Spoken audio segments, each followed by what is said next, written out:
నా ప్రోగ్రాం కూడా సంక్రాంతి తర్వాత జనవరి 3వ వారం జనవరి 4వ వారం నుంచి నా ప్రోగ్రాం కూడా ప్రతి పార్లమెంట్లోనూ నేను కూడా వచ్చి 2 రోజులు అక్కడే నిద్రపోతాను.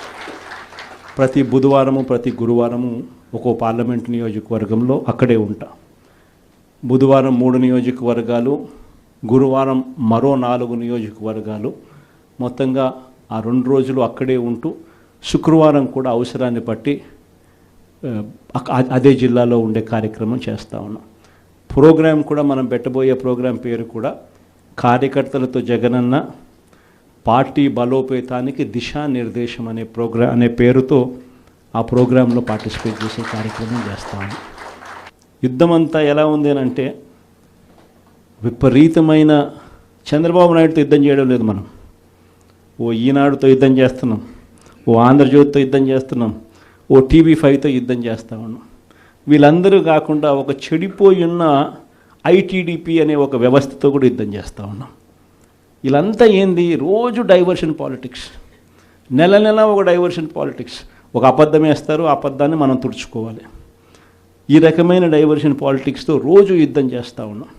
ప్రజలకు చేసిన మంచి ఏది లేదు, ప్రజలకు చేసిన మంచి ఏది కూడా చెప్పుకునేదానికి ఏమీ లేదు.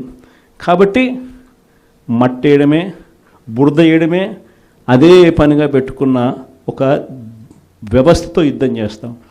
ఈ వ్యవస్థ లేక యుద్ధం లేక మనం కూడా చేయాలి అని అంటే మీలో ప్రతి ఒక్కరికి ఒక ఫేస్బుక్ పేజ్ ఉండాలి, ప్రతి ఒక్కరికి వాట్సాప్ ఉండాలి, ప్రతి ఒక్కరికి యూట్యూబ్ ఉండాలి, ప్రతి ఒక్కరికి కూడా ఈ మాధ్యమాలలో ట్విట్టర్ అకౌంట్ ఉండాలి. ప్రతి ఒక్కరికి కూడా మనం కూడా ఈ మాధ్యమాలలో మనకు కూడా ఉండాలి. ఎక్కడైనా మన గ్రామంలో ఏదైనా అన్యాయం జరుగుతున్నప్పుడు టకాన ఫోటో తీసి మనమే ప్రశ్నించాలి. ఎందుకు పెన్షన్ ఇవ్వడం లేదు ఈ అమ్మకు, ఇదిగో ఫోటో. ఎందుకు మా గ్రామంలో మా స్కూల్స్లో నాడు నేడు ఆగిపోయింది, ఇదిగో ఫోటో. ఎందుకు అమ్మఒడి రావడంలా, ఎందుకు మా విలేజ్ క్లినిక్లో పరిస్థితి ఇంత దారుణంగా ఉంది అని క్వశ్చన్ చేస్తూ ఫోటో తీయడం, క్వశ్చన్ చేయడం, అప్లోడ్ చేయడం. ఇలా ప్రతి ఒక్కళ్ళని తయారు కావాలి. ప్రతి ఒక్కళ్ళం కూడా ఆర్గనైజ్ పద్ధతులకి మాదిరిగా పోయి గ్రామ స్థాయిలో మనం ప్రజలకు దగ్గర కాగలిగే కార్యక్రమం ఖచ్చితంగా జరగాలి. లేకపోతే వీళ్ళు చేస్తూ ఉన్న వక్రభాష్యం మామూలుగా లేదు. ప్రతి ఒక్కరి మీద బురద జల్లడమే, ప్రతి ఒక్కటి అబద్ధం చెప్పడమే, ప్రతి ఒక్కటి వక్రీకరించడమే. దీన్ని తిప్పికొడుతూ ప్రజలకు దగ్గరగా ఉండే కార్యక్రమం దగ్గరుండి మనం చేయాలి. కాబట్టి ఆర్గనైజ్ స్ట్రక్చర్లో మిమ్మల్ని అందరినీ కూడా భాగస్వాములు చేసే కార్యక్రమం. రెండవ విషయం మీ అందరికీ కూడా చెప్పడానికి అందరినీ కూడా రమ్మని చెప్పడం జరిగింది. ఎలక్షన్లు అయిపోయాయి, దాదాపుగా 6 నెలలు దాటింది. 6 నెలలు దాటిన పరిస్థితుల మధ్య మళ్ళీ పార్టీని మనం సమాయత్తం చేసే దిశగా అడుగులు వేస్తూ ఈరోజు అందరం కూడా ఇక్కడ కలుస్తూ ఉన్నాం.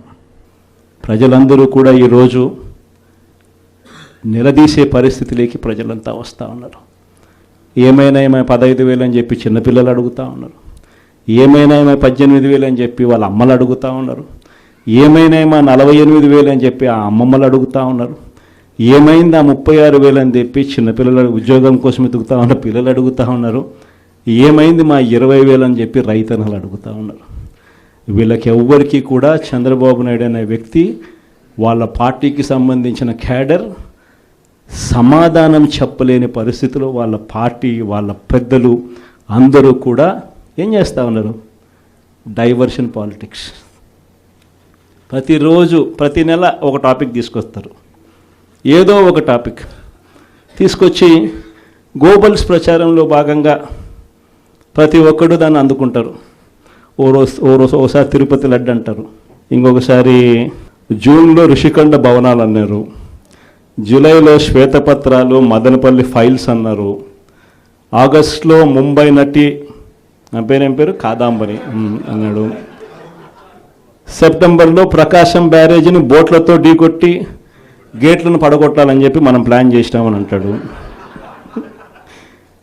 అక్టోబర్లో సరే ఇంకా ఎట్లా మీరు అంతా చూశారు.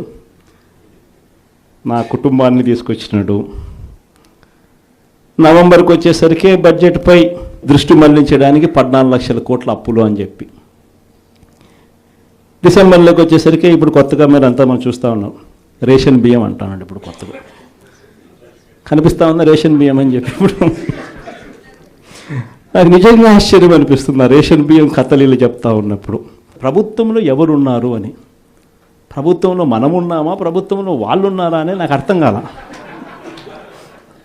7 నెలలు అయిపోయింది, దాదాపుగా 6.5 నెల అయిపోయింది వాళ్ళ ప్రభుత్వం వచ్చి. 6.5 నెల 7 నెలలు అవుతా ఉంది వాళ్ళ ప్రభుత్వం వచ్చింది. ఎమ్మెల్యేలు వాళ్ళు, మంత్రులు వాళ్ళు, కలెక్టర్లు వాళ్ళు, జాయింట్ కలెక్టర్లు వాళ్ళు, పోలీసులు వాళ్ళు, ఎంఆర్ఓలు వాళ్ళ అధికారులే, చెక్ పోస్టులు వాళ్ళవి, అన్నీ వాళ్ళవే.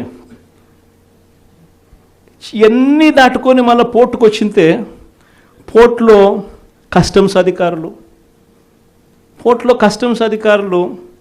పోర్టులో సిఐఎస్ఎఫ్ పోలీసులు, ఇవన్నీ కూడా వీళ్ళు పొత్తులో ఉన్న కేంద్ర ప్రభుత్వం మనుషులు. మరి ఇవన్నీ దాటుకొని ఏదైనా మెటీరియల్ బోటు లేకపోగలుగుతుందా?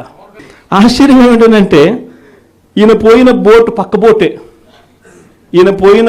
పక్క బోటే ఫైనాన్స్ మినిస్టర్, ప్రస్తుత ఫైనాన్స్ మినిస్టర్ పయ్యావుల కేసు వాళ్ళ సొంత వియ్యంకుడిది, శ్రీనివాసరావు గారిని సొంత వియ్యంకుడిది, పట్టాభి రైస్ ఎక్స్పోర్ట్స్. ఆయన ఎక్స్పోర్ట్ చేస్తున్నాడు పక్కన, అదే పోర్ట్లోనే పక్కన. ఆడికి పోడు, దీంట్లోకి వచ్చి మాట్లాడతాడు. నాకు ఆశ్చర్యం అనిపించింది, అసలు ఏందిరా నాయన ఇది, ఎవరు ప్రభుత్వంలో ఉన్నాము, ఎవడు చేస్తూ ఉన్నాడు అని చెప్పి. వైఎస్ఆర్సీపీలో మన కార్యకర్తలు మనోళ్ళందరూ వ్యవస్థీకృత నేరాలంట. అసలు వ్యవస్థీకృత నేరాలు చేస్తూ ఉండేది ఎవరు? చేస్తూ ఉండేది వాళ్ళు, చేసింది వాళ్ళు, మన మీద ఏళ్ళెత్తి చూపిస్తూ ఉండరు. నిజంగా ఇవన్నీ చూసినప్పుడే అసలు ఎందుకు జరుగుతూ ఉన్నాయి ఇవన్నీ అని చెప్పి చూస్తే, రైస్ ఎక్స్పోర్ట్స్లో ఆంధ్ర రాష్ట్రం, ధాన్యం ఎక్స్పోర్ట్, బియ్యం ఎక్స్పోర్ట్స్లో ఆంధ్ర రాష్ట్రం నెంబర్ 1గా ఇప్పుడు నుంచి కాదు, దశాబ్దాలుగా మనమే నెంబర్ 1. తెలంగాణ నుంచి బియ్యం మన దగ్గరికే వస్తుంది, ఆంధ్ర నుంచి రైతులు పండించిన బియ్యాన్ని ఇక్కడి నుంచి ఎక్స్పోర్ట్ చేస్తారు. అదే తప్పేం కాదు, ఎప్పటి నుంచో దశాబ్దాలుగా జరుగుతూ ఉంది. ఆంధ్రాలో రైట్ ఎక్స్పోర్ట్స్ నెంబర్ 1. అందులో ఈ పయ్యావుల కేశవ వాళ్ళ వియంకుడు, ఈ పట్టాభి రైట్ ఎక్స్పోర్ట్స్, ఈయన ఆంధ్రాలో నెంబర్ 1.